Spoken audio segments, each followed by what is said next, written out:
While internal components and features may vary by brand and model, the installation instructions covered are applicable for the Maytag dishwasher models listed.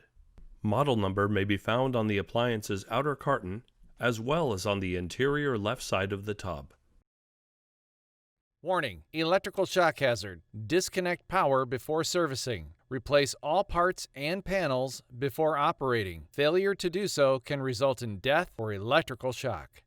Excessive weight hazard. Use 2 or more people to move and install dishwasher. Failure to do so can result in back or other injury.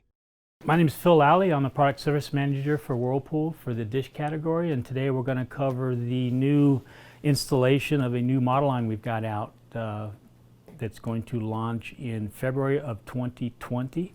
It's a new design dishwasher from the ground up, so there are some installation differences from what you're used to in the past. But if you have a model that has a door handle that comes shipped inside the unit, the best time to install that is while you're got the unit laying on its back, because there's 2 studs here. You just slip the handle over it, and there's 2 Allen wrench set screws that you're going to want to tighten, and it's a lot easier to do it when it's laying on its back rather than when you set it up.